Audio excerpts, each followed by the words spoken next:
Deep in the Alaskan interior, full-sized steam locomotives sit exactly where they were left, over a century ago. More than 30 of them are scattered across some of the most remote terrain on Earth. No tracks beneath them, no stations nearby, no obvious reason they should be here at all. These machines once hauled gold rush freight through conditions that destroyed everything: rails, men, entire companies. When the money finally ran out, someone did the math. It was cheaper to walk away than to bring them home. The real story begins long before that decision. Beyond the edge of any road, Alaska's interior stretches out in a silence that swallows sound. The land is a patchwork of muskeg bogs, dense spruce forest, and endless miles of frozen ground. In winter, temperatures plunge to -50. The sun barely rises, and the snow erases all trace of movement. For months at a time, rivers freeze solid, cutting off access to the outside world. When spring comes, meltwater turns trails into rivers of mud. Even today, there are places in the heart of Alaska where no permanent road has ever reached. Distances are measured not in miles, but in days, sometimes weeks, of hard travel. Between Fairbanks and the Yukon, the wilderness stretches for hundreds of miles without a single settlement. In the early 1900s, there were no highways, no reliable riverboats in winter, and only a handful of rough trails mapped by prospectors. The few wagon roads that did exist were often impassable for half the year, choked by snowdrifts or swallowed by spring floods. Supplies and people moved at the mercy of the seasons, if they moved at all. The isolation was absolute. Once heavy equipment or a locomotive made its way into the interior, the route it had taken might vanish within weeks. A bridge swept away by ice, a trail lost beneath avalanche debris. Suddenly, the only way out was the way you came in, and that way might no longer exist. The sheer weight of a steam engine made overland removal almost unthinkable. There was no practical way to drag a 60-ton machine across thawing muskeg, or over mountains that could only be crossed by sled in deep winter. Every mile was a gamble against terrain that changed with each season. This is the landscape that shaped every decision, a place where nature's obstacles were not just inconvenient but absolute. Here, the wilderness did not merely resist human ambition, it erased it. Any attempt to move something as heavy as a locomotive out of the interior faced the same reality. Once brought in, it was as good as anchored to the land itself. The bones of these machines remain, not just because of neglect, but because the land itself made any other fate impossible. A century after the last train vanished into the Alaskan wild, the story of these silent engines has found new life on screens worldwide. It started with a single drone flight, a camera gliding low over a moss-covered locomotive, its ironwork buckled by decades of freeze and thaw. The footage, posted online in early 2024, spread in hours. Within 2 weeks, more than 1 million viewers watched the video, drawn in by the sight of a machine stranded far beyond any road or town. TikTok clips followed, each one shorter and sharper, spinning the mystery into a viral obsession. A dedicated subreddit appeared, growing to tens of thousands of members almost overnight. What began as a digital scavenger hunt quickly became a collective investigation. Online explorers pored over satellite maps and century-old survey charts, swapping GPS coordinates and comparing rust patterns to faded photographs from Fairbanks archives. Some trekked for days to reach the sites, sharing live updates as they battled mud, ice, and swarms of mosquitoes. Others, unable to make the journey, contributed by digging through old engineering reports or tracking down relatives of railroad workers. Historians joined the fray, streaming question and answer sessions for thousands of live viewers. Questions poured in. Why were these engines abandoned so far from civilization? What did it take to haul them here in the first place? As answers surfaced, so did new puzzles. Serial numbers half buried in moss, rumors of lost engines hidden by landslides, Intense and debates over whether the rusted hulks should be left to decay or rescued for museums. The viral rediscovery of Alaska's ghost trains has turned a forgotten industrial failure into a living mystery, one pieced together by strangers scattered across continents. Each online post, each fragment of drone footage, pulls the story further from the silence of the tundra and into a global conversation. The abandoned locomotives, once left to vanish in the snow, now spark curiosity and connection. Their presence is haunting online as it is in the wild. Gold fever swept through Alaska like a storm. By the winter of 1897, word of the Klondike strike had reached every mining camp and port town on the Pacific. The promise of instant wealth drew thousands north, each man hoping to carve his fortune from the frozen ground. But the reality of the goldfields was less about luck and more about logistics. For every prospector panning in a creek, there were tons of supplies, boilers, dredges, dynamite, and food, waiting to be hauled over mountains and across rivers. Horses and sleds could not keep up. The rivers froze for half the year, and when they thawed, their currents could sweep away entire wagon trains. Railroads became the only hope for moving the vast quantities of ore and equipment demanded by the new mines. In 1904, the Tanana Mines Railroad was chartered to connect the river port of Chena with the booming gold camps around Fairbanks and Chattanooga. By 1906, the line reorganized as the Tanana Valley Railroad, backed by a mix of local merchants and distant financiers who saw gold not just in the ground, but in every ton of freight moved. Freight ledgers from these years record staggering numbers, as much as 250,000 tons of goods moved annually, with nearly a third of that pure gold ore. On the busiest days, trains ran back and forth loaded with coal, timber, and machinery, their whistles echoing across the tundra. The rush was not just for gold. Coal shipments from new fields near Kern Creek nearly doubled between 1912 and 1915, feeding the hungry boilers of dredges and locomotives alike. Passenger lists show tens of thousands of prospectors and laborers crammed into narrow-gauge cars bound for distant camps where fortunes could vanish with a single bad season. Every new claim, every rumor of a strike, meant more rails laid, more engines ordered, more money sunk into the wilderness. In these years, the railroad was less a business and more a lifeline stretched to the breaking point. Each investment in steel and steam was a bet that the gold would last. For a brief, fevered span, it seemed as if the land itself might finally be tamed. Investors poured money into Alaska's railroads with a gambler's confidence, betting that steel and steam could outlast the wilderness.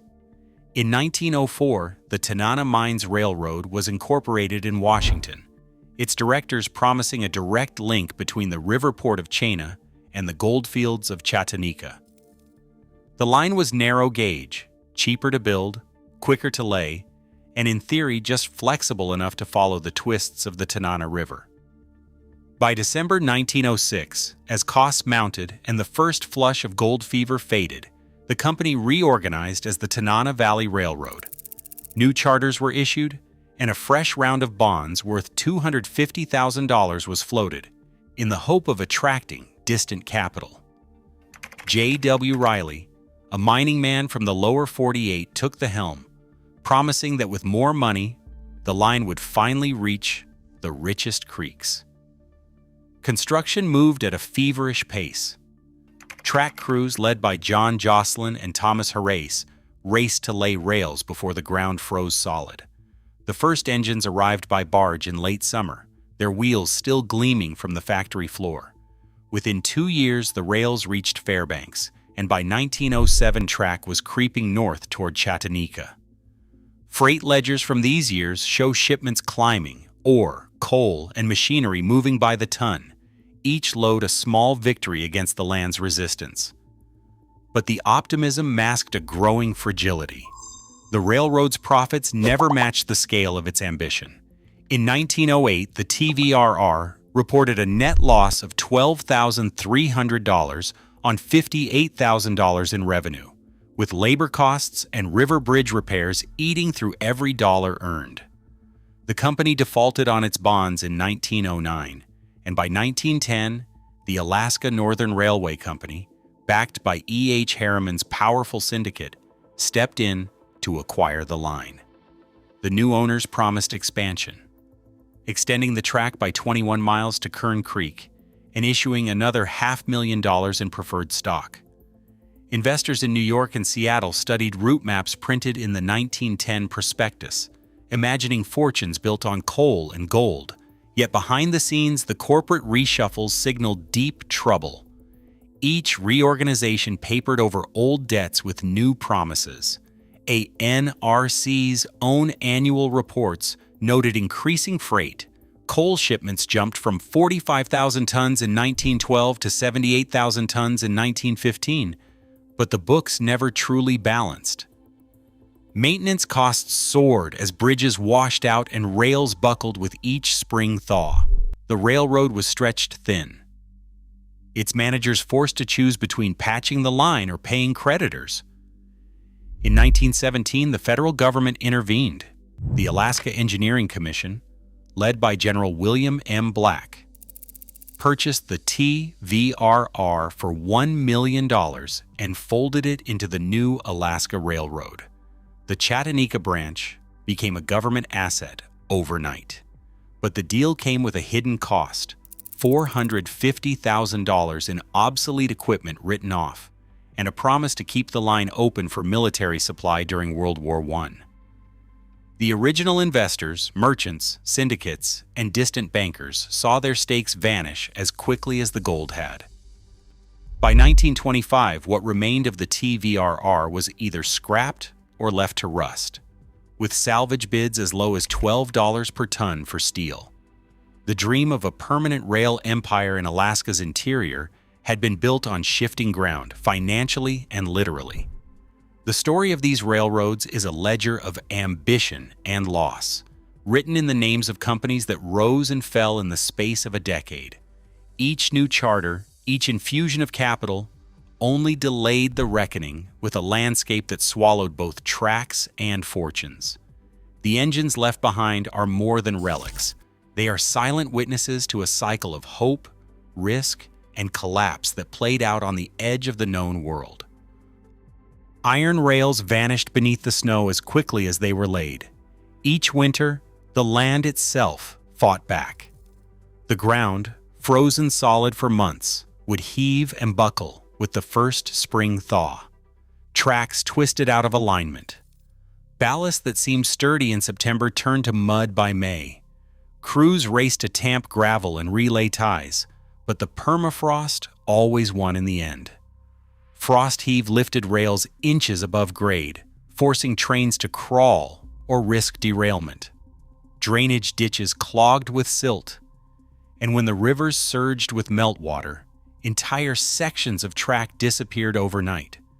Washouts like the one recorded near the Chattanooga Bridge in 1911 erased weeks of labor in a single day. Inside the cab of engine number 3,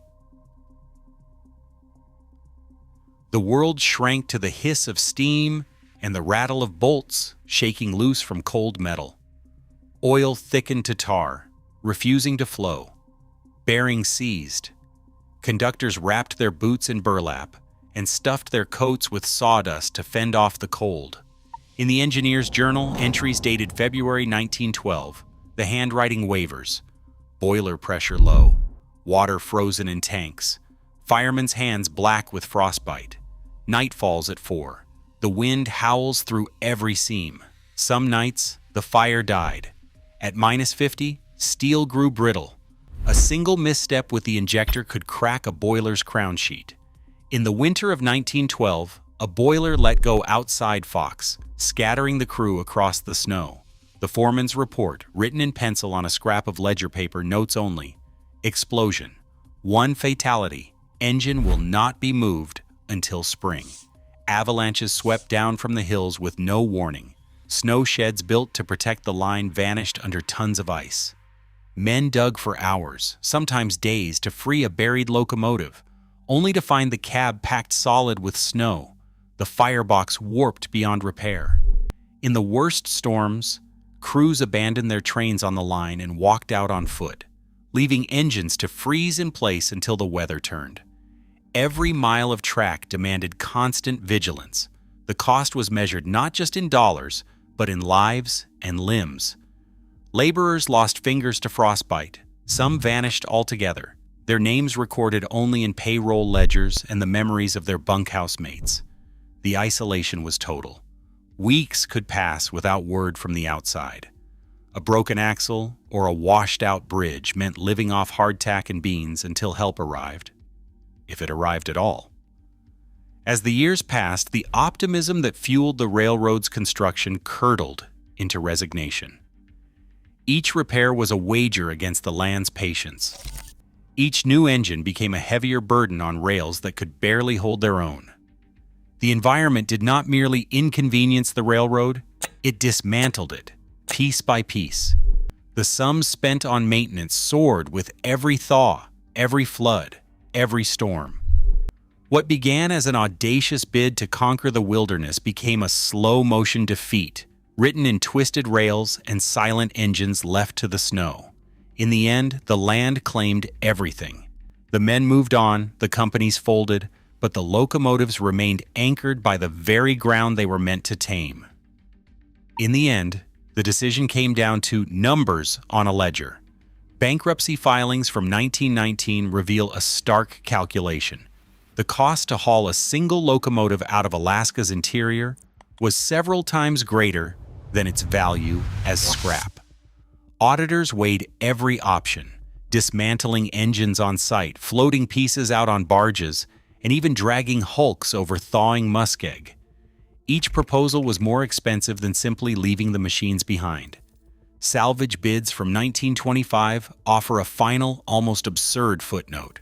Steel rails sold for $11.75 per ton, wooden ties for just $2.30. Removing the locomotives would have cost more than any buyer would pay. Faced with these figures, the companies folded, the ledgers closed, and the engines were abandoned in place. The wilderness, indifferent to human arithmetic, reclaimed them as its own. Moss creeps over steel, swallowing numbers once stamped by factory hands. In the silence of the taiga, a GPS ping echoes where a locomotive's whistle once did. More than 30 engines have been cataloged by field mappers, each one logged with precise coordinates. Each a puzzle piece in the wilderness. A modern mapper, boots sinking into muskeg. Threads between twisted rails and collapsed trestles, antenna raised, scanning for the faintest trace of iron beneath the brush. Some engines sit upright, their wheels half buried. Others lie on their sides. Frames split open by frost and time. Rust flakes from boiler domes, revealing copper pipes green with age. Aerial surveys cross-referenced with century-old survey charts confirm what the ledgers once recorded. These hulks are not scattered at random, but left where the line ended, where the last repair proved impossible. Each site, now marked on digital maps, invites a new debate. Should these relics be rescued, or left as monuments to a vanished ambition? The question of what to do with these silent engines divides those who care most about them. Some archivists argue for rescue, lifting at least one locomotive from the muskeg and restoring it for a museum, where it could serve as a touchstone for Alaska's industrial past. They point to projects in Maine, where similar engines have been stabilized and now draw visitors from around the world. Field advocates, however, see a different kind of value in leaving the hulks where they rest. For them, the rusting remains are not just artifacts, but part of the landscape, shaped by the same forces that defeated the railroad. Removing them, they warn, risks contaminating fragile soils with oil and heavy metals long trapped in the permafrost. Environmental reports raise concerns about the disturbance of moss and muskeg, which can take centuries to recover. Others see potential in tourism, with projections showing that a single well-interpreted site could bring in millions over a decade. Yet the debate never quite resolves. Each side claims to honor the memory of the workers and the ambition that drove the rails north. The locomotives, half swallowed by the land, remain at the center of an argument with no easy answer. They are monuments to both the dreams and the limits of those who once tried to conquer the wilderness. Today, steel giants rot in silence, monuments to ambition defeated by the land itself. Their presence warns that progress has limits, even as modern industry pushes deeper into wild places. In Alaska, nature reclaims what is abandoned, erasing the boundaries between memory and oblivion. The wilderness keeps its secrets, and we are left to wonder what other dreams it might swallow next. Share your thoughts below if these relics haunt you too.